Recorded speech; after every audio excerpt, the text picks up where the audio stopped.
Hello friends, I'm Samantha and I'm here with you for another Bowspring pose breakdown.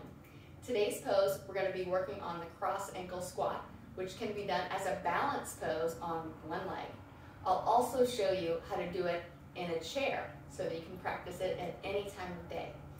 Cross ankle squat is so good because it helps open up the hips by deepening them and moving them around in the hip socket. So we'll start it in the chair first.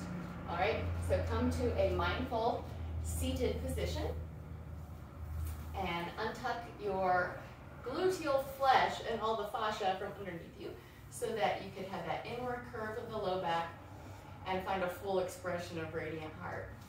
First, we'll start by crossing one ankle over the other knee, all right?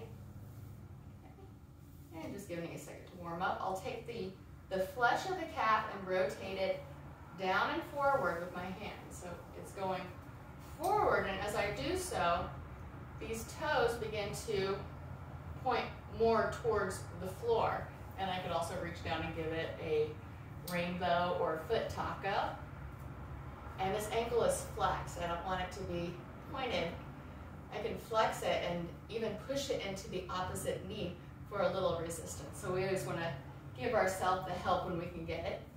Okay, now the lifted knee, instead of pushing it down like you might think we would do, we're going to help deepen the glutes by lifting it up a little bit. And I can put a hand under it and give a resistance to that lift, or I could put one above it and push a resistance into it there. Either way is good. All right, so what happens when we push the knee down? Well, you might not be able to tell from this side, so I'll show you this side. So when we push the knee down, it encourages the low back to flatten, the tailbone to tuck, and the pelvic floor to close up, which is where we're at typically anyway. So we're trying to go the opposite of that. So we'll lift the knee, rotate the calf flesh forward, keep the ankle flexed. We can give a resistance up or down. Isn't that nice? All right, and now we'll try it standing.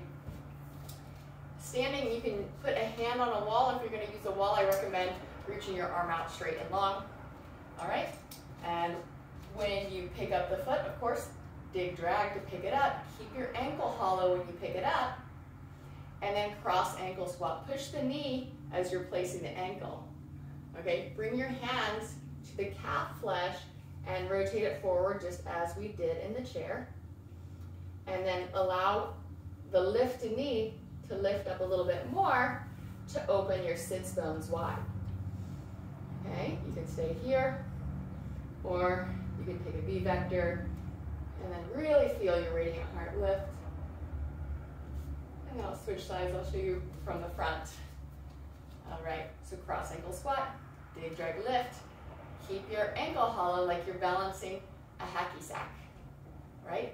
Sit and then cross, pushing knee into ankle when you cross, rotating the flesh away from the body.